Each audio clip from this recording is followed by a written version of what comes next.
Alright, hello, welcome back to another episode of Fully Loaded Fridays. Let's fucking go! Fully Loaded We're Podcast. back! We're back, and I just want to I'm better just get than this ever. out of the way.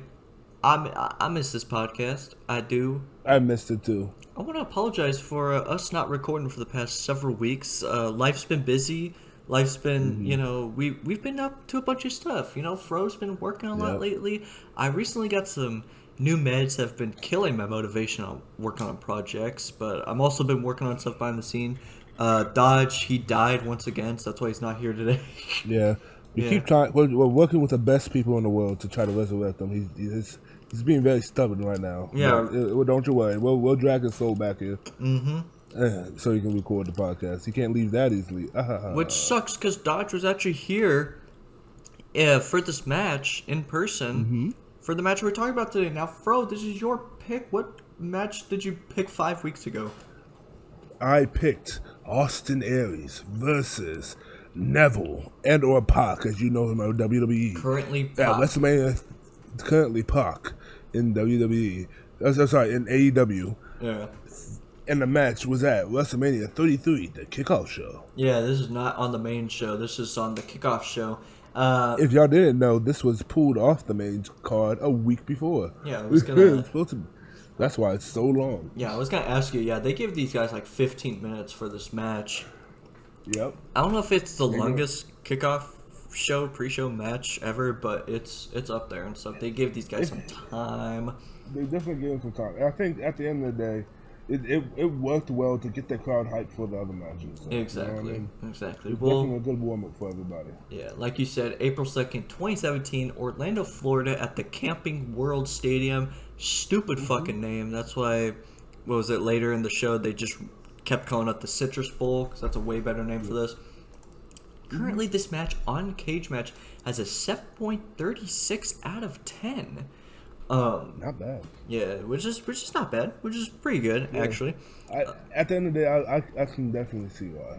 It's not like the best show in the fucking world, but yeah. I'm gonna wait until at the end of the show, like I always do, to give you the Meltzer star ratings for this. But before we get there for that, before we get into the match, before we get into anything, let's talk about what video games came out during the month of April 2017. I missed this. It's always been my favorite part. I got 4 games for you right here. If you heard of a little thing called Little Nightmares for the PS4, Xbox One, and PC. I've seen Bunny Milk stream this a lot on Twitch. I've never played it myself. What do you think of the game? Have you played it? I haven't played it myself either, but I've seen it. I know so much lore about it. It's such a very extensive world, and the little things they have in the game is so good. I would definitely recommend it. You should definitely play it at some point. Bet. Have you heard of this game, Outlast 2 for the PS4, Xbox One, and PC? Absolutely. Who hasn't heard of Outlast? My God, Outlast 2 is good. I think it's not as good as Outlast, the first one, but it's still good. Yeah. Definitely still good. Persona 5 for PS4 and PS3. Literally one of the best games to ever drop ever. So extensive, so immersive. Y'all don't understand how good Persona 5 is. If you like those type of games, of course. It might not be everyone's cup of tea, but Persona 5 is literally chef's kiss. I think you and Dodge have been bugging me to play a Persona game for a hot minute now. You should. It could be like what's it called? You make it a whole series out of it. Like every other week you play Persona 5 or some shit. Yeah. You will have so much content. And this last game right here, speaking of sinking hours of content into, this is very near and dear to my heart. Mario Kart 8 Deluxe for Switch came out in April 2017. Wait, where are we at right now with Mario Kart? We're still at Mario Kart 8 Deluxe for Switch.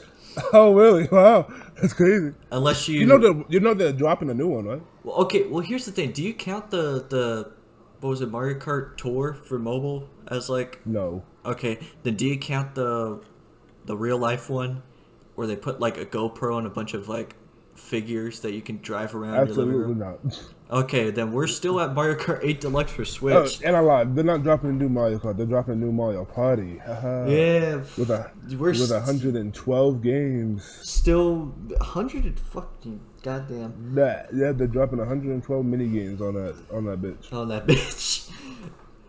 Dude, I don't know. Wait, we're on YouTube. I can't say that. I'm going to bleep that out. you can say bitch on YouTube. Can you? I thought you get in trouble. You can't say cunt. That's the one you can't say. Oh my fucking god! And he still said it. That's the craziest part. That's the one you can't say. Oh really? That's crazy. Yeah. Speaking of cunt, latest Family Guy episode. Fucking god, he's going. He's going. Speaking of latest Family Guy episode, do you want? Let's go. Want to take a guess? One of my favorite parts. Did it involve a horse? No, sadly. Damn it. Sad. All right. Well, we're going into that. Season 15, episode 17. Peter's lost youth.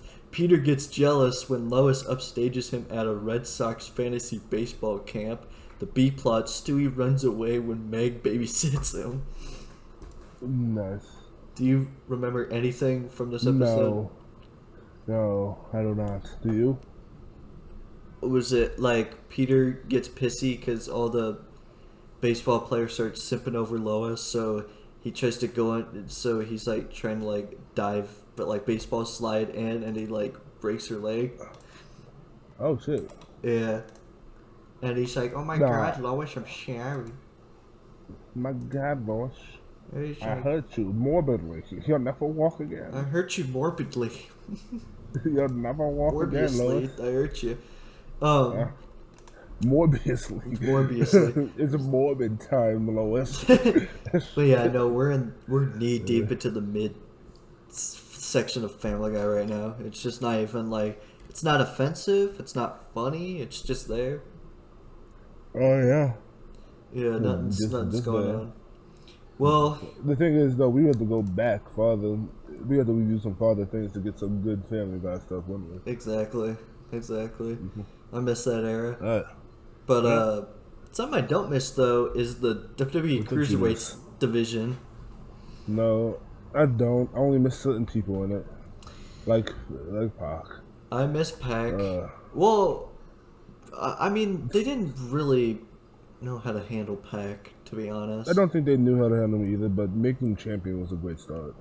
They could have put him on the. If anything, I wish he was put on the main card. I would love to see some matches between him and like Seth Rollins or something. You know what I mean? Well, last time he had the mojo, bro. Wait, what happened? No, it was him and Jericho where he broke his ankle. Oh shit! Yeah, remember? He broke his ankle. Yeah, remember? Because he tried to like, what was it? He ducked under Jericho and his fucking ankle like went the wrong way. Yes. And so that's why Jericho shoved the referee to like DQ himself. Yes. Mm-hmm. Yeah. He's like, why don't you Yeah, I remember that. Yeah. And then he came back and he was like king of the cruiserweights or something like that. It's like pre bastard Pac. Yeah. Or king of the cruiserweights Neville, dude. This is just pre bastard Pac, to be honest. Exactly. You don't understand, when he left the company, I was literally on different forums and shit, seeing if he actually left, or if it's just like he'll be back. And every time I got my hopes up, saying like the bridge isn't fully burnt yet. He could come back. Yeah. He never did. I was so sad. Pac's one of your boys, isn't he? I fucking bro, not anymore. What's it called? The thing is that I haven't watched many of his newer matches, right? But back then, I was so obsessed with Pac. I just enjoyed how he wrestled and the way he acted. Like his whole gimmick was just great. I don't care if the world burns or attitude, you know? That's that guy, you know? There's a match I need to show you that kind of happened recently, like a couple months ago. Mm-hmm. Him and Okada had a banger of an opener during the AEW Dynasty pay-per-view. I think I definitely need to check that out. That match fucked hard, and I think you need to watch that at some point. I think we need to review it at some point too, to be honest. Shit, I be down, but what's it called? You know our rules. I mean, okay.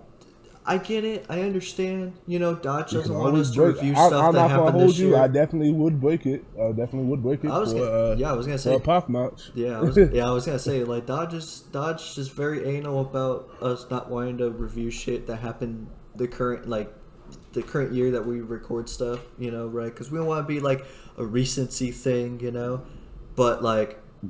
But Dodge ain't here. Dodge ain't here, man. We make he makes the rules, and we will break them.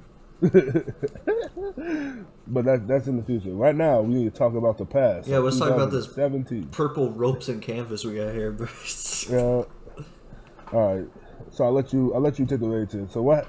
So are we gonna talk about the entrances first, or? I want to talk about this fucking setup at this show. It's such an all-timer look, the roller coaster mania for it. Oh yeah, yes. The setup is absolutely fucking phenomenal. It's fucking banger. I'm gonna be real. I don't remember the fucking. I skipped the entrances so I could just get straight into the match. Do you remember the entrances? Fair. Well, a lot of it was what's it called? Just my favorite part was just how long the fucking ramp was. This was the show where Orton came out to the sperm, right? Yeah. Oh my god. Okay, yeah, dude. What a show! What a fucking show!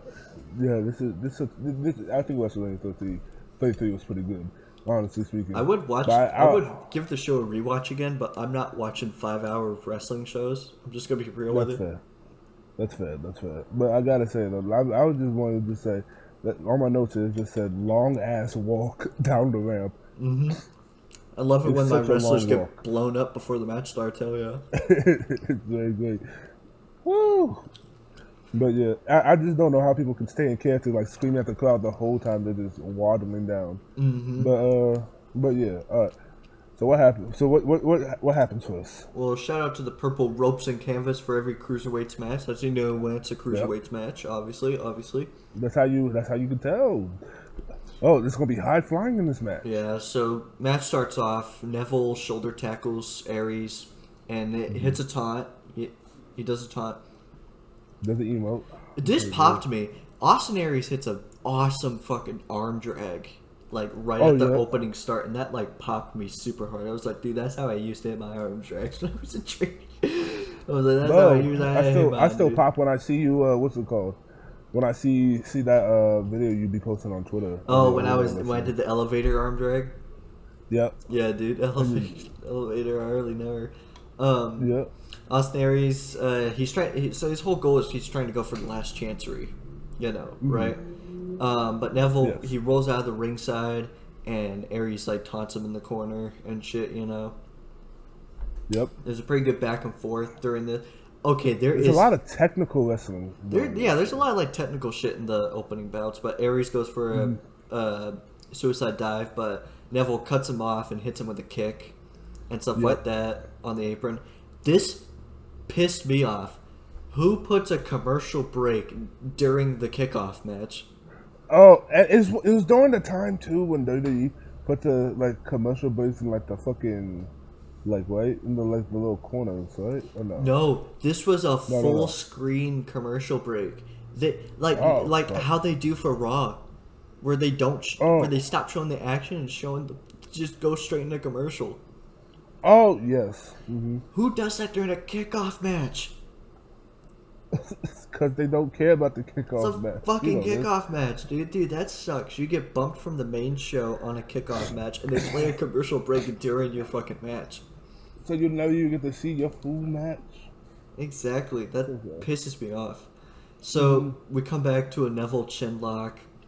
Neville, he goes for the Brett's rope Phoenix splash, but Aries moves out of the way. And then Aries, he ogle chops him, and then hits a pendulum elbow drop. But then, I know, I agree, Kenji. Aries dumps Neville. Too, Kenji, don't you worry. Yeah, fucking pendulum elbow drop move sucks. True. I feel it. Aries, he dumps Neville to the floor, and Neville's, he lands real hard on his tailbone on the floor. I remember that. Yeah. Aries climbs to the top rope and hits a flying nothing on the floor. Yeah, that was very beautiful. Now, folks, for people who are a bit confused about the way I'm reading notes right now, I totally forgot to rewatch this match for the show. All my notes are from 5 weeks ago. And I'm ready to move on from this fucking match. So, okay. So please don't blame us. I promise you, next episode will be much more concise and entertaining. Exactly. Now, during the oh dude, this was beautiful. Aries, he gets up, he goes back into the ring and hits a heat-seeking missile drop kick, dude. Yeah, right into Neville, right into the barricade. It was good. Yeah, exactly. Now, I don't know if you got this too. But this was during the part of the match.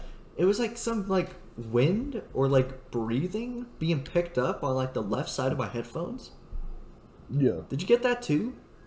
Yes, I did. It was fucking weird. Yeah, it was just like they're just working a match, and then at some point it just goes just round the left side of my headphones, just out of nowhere. It's the person recording it. They just want to be a part of it. Yeah, true. Bro's eating his donuts while he's got the cam in one hand. Yeah, you got the hot Fritos in one hand, yeah, the Monster Energy in his other. Yeah. So Neville, he takes Aries to the top rope. Then Aries pushes him off, but while he pushes him off, he was trying to do a fucking like a suplex, right? Top rope suplex. Yeah, he tried to go for this top rope suplex, but Aries pushes Neville off, and then Neville he pushes him off, and Neville hits one of the sickest backflips ever. Yeah, he lands a backflip. He lands on his feet, and then Aries hits a top rope drop kick, and Neville takes a backflip bump off of that, which was goddamn. If they're not on the show, Neville's like, "Nah, I'm bumping for real," you know. Oh, for sure, bro. Literally, Neville was bumping hard. This was probably my favorite part of the whole ass match right here. Aries, he runs at Neville, and then Neville shoves him in the ropes and hits a snap German suplex. And the bump Aries takes on this is so like beautiful and perfect and shit. The suplex itself was like just but it's like one fluid motion. You know, sometimes they like stop. Sometimes like you can see like the jaggedness of a snap suplex is not snappy. Yeah. Nah, these boys said fuck that. Yeah, it's so. What's funny too is they show a slow-mo replay of this. Aries lands right on his head. Yep, that's why Neville wasn't allowed to go near him. I think the ref was checking on him. Exactly. Yeah. No, he checks on him, and Aries is like, "Damn, I gotta no-sell John Morrison and Impact Wrestling next year, dude." On my way out. So Neville, he hits a deadlift bridging German suplex for a 2 count. Neville, he goes for the brutalizer. But Aries, he turns it into a pinfall. Neville kicks out. Then Aries what's up? I think who lost their fucking shoe? Like, was there a shoe in the ring or something? For what? That's why I see here. Oh like no, it was. I think it was like something black fell off. It was like wrist tape. I think it was like what? Oh, it's a wrist tape. Okay. Yeah, it was like. Yeah. Aries was going to hit him with his elbow, I think. Oh, yeah, it was either his elbow pad or his wrist tape or something like that. I think he takes off his elbow pad and he's going to hit him with that. Yeah, because he was going to go for the discus 5-arm. He hits the discus 5-arm, but Neville falls out of the ring. I know, right? I know, right? Aries I was pissed too. I was like, no. Yeah, Aries puts Neville up on the apron. He grabs him and he hits an insecurity right there. Yep. Neville climbs to the top. But Aries hits a beautiful top rope Frankensteiner.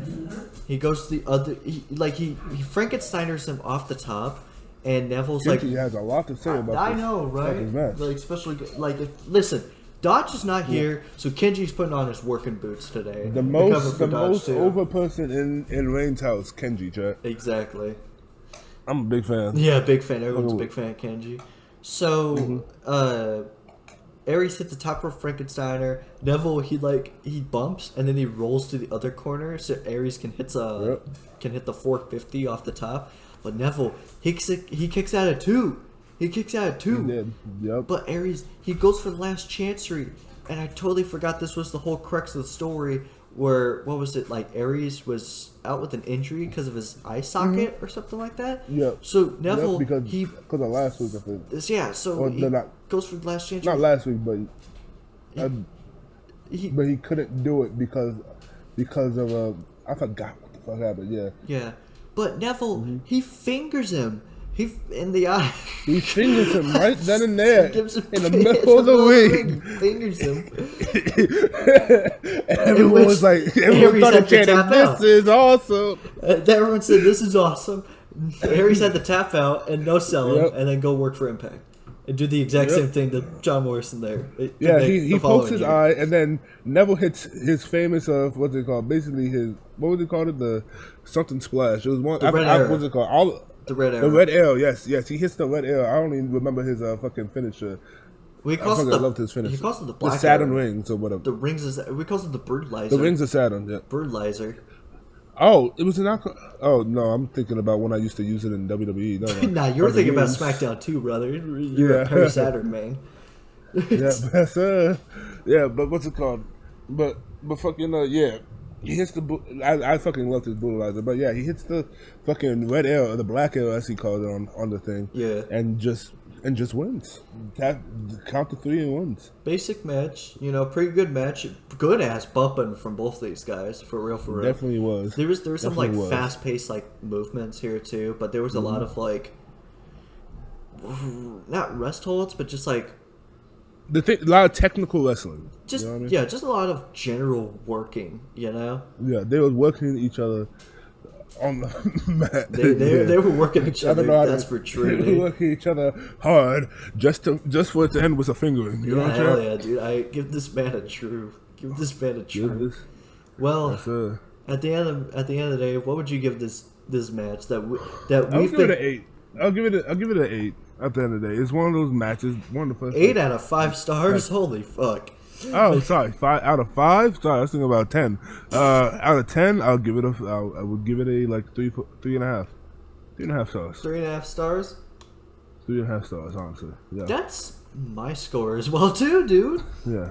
Holy. Yes, sir. Yeah, hell yeah. Look at that. It's finally matching. Usually, I'm on the far end of the guessing game spectrum. You and Dodge are like right next to each other. Dodge usually Paul licks a bunch of WWE matches. But then, like, but then, like, when it comes to other matches, he doesn't really give a high score. Like, he gave a Sonata match. What was it? I don't even remember when he gave this. But the thing is, though, that fucking Sonata match, that was the one where they was just sitting there, rest holding for like 20 minutes, right? Like 15 right at the start. He gave it a 4. 15. He gave it a 4. Yeah. Oh, okay. Yeah. Yeah, it was like 15 minutes of rest holding. Yeah, exactly. 15 minutes of working, brother. I don't know what you're on about. Okay, well, all right, buddy. What makes me laugh is by the time this match ends is when the Sonata match like kicks in to another gear. Yep.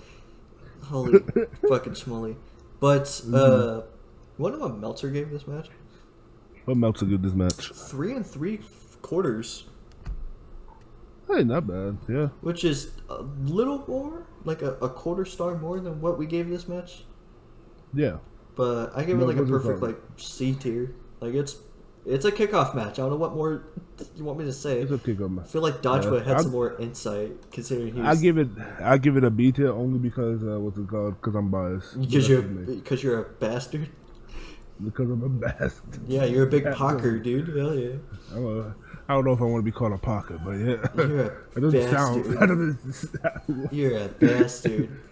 Sounds terrible. Look at that pocket over there. Yeah, look at that pocker. Or Paka, my bad. So Kenji, are you a pocket? Yeah. Kenji, do you like Pac? Give me a look right now. Yeah, he gave me a look. Oh, he sat down right next to me. I guess he likes Pac. I think he likes Pac. Now, random question before we end this. Yeah. What if Kenji did actually follow wrestling? Who do you think your favorite wrestler would be? If Kenji watched wrestling, who his favorite wrestler would be? Road Dogg. I don't know. Yeah, he's a big road dogger, dude. He's a big road dogger. Yeah, nah. He said I'll be late to that, man. Yeah, nah. I think he likes Minoru Suzuki. Minoru Suzuki. Yeah, dude, Road Dogg, Minoru Suzuki. Hell yeah, that's a good tag team right there. Yeah. That. There you go. I fuck with it. No, he likes Hanare. Aaron Hanare. So speaking of New Japan, I got another New Japan match we're gonna watch next week. Because guess what? It's G1 Climax season coming up here real soon. And I'm going to make the boys watch a bunch of G1 Climax matches. Starting with Tomohiro Ishii versus Jon Moxley from Day 6, 29 G1 Climax. I'm excited. Honestly, I'm excited. Yeah, from 2019 G1 Climax Day 6. I'm excited for that one. I talked about that match on an episode of Ring Rewind, so if you want to watch that, check that out. But who are you excited for this year's G1 Climax? Who you want me paying close attention to? You want me to read off the names here? Sure, read off real quick. All right, let me pull up the names right here. I'm on Pure Resu, the wiki right here and shit.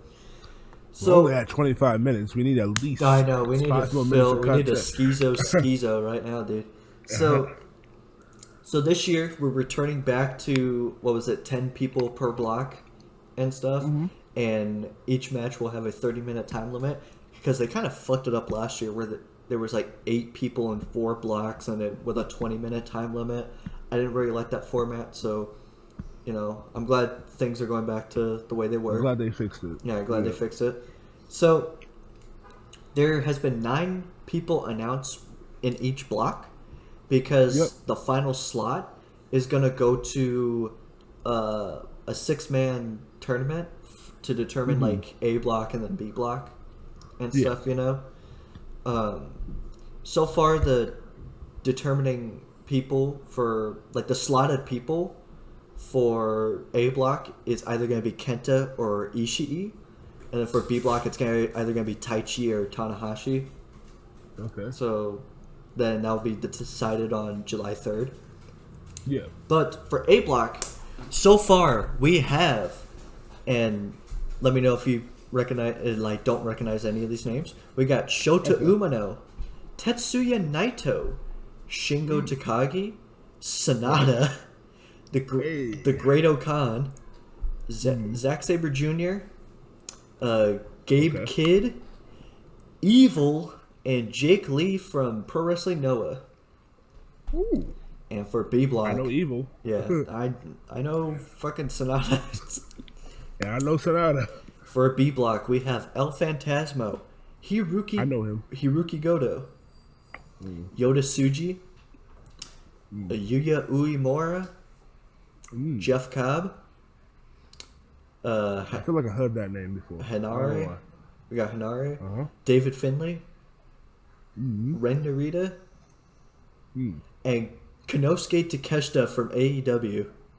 Let's go. I know Konosuke. We got Takeshita in the G1 this year, which should be fucking banger, dude. Dude, the forbidden doors has been opened. I cannot wait for night 1 of the G1 because 2 big matches are announced: Naito versus Shingo and Takeshita versus Yoda Tsuji. Nice. So who are you rooting for then? Okay, for A block. Yeah. I hope Zack Sabre Jr. wins. Like, I'm fine. Okay, no. Honestly, Shingo hasn't won a G1. I'm rooting for Shingo. I gotta root for Shingo for A block. B block, it might be Yoda Tsuji. So I think the finals for me this year is probably gonna be Shingo and Yoda Tsuji. Yeah. Which should be fucking great stuff. But here's the thing, though. I think the overall MVP of this year, who's gonna have like a standout performance, is probably Aaron Hanare. Like Hanare, because he's been having a pretty good 2024 so far. Yeah. Because in February he was in a 5-on-5 cage match for Ospreay's last New Japan match, and he almost died. Like Shoot died in that match, right? Yeah. And he came back this month and has been having a feud with Shingo Takagi, and just like the weekend of recording this, he just took the never openweight belt off of Shingo. Oh, good shit. Yeah, so I've been always rooting for Hanare, so he's someone you gotta like look after. He's currently in my top 5 wrestlers of the year so far. Good shit. Yeah, so I'm pulling hard for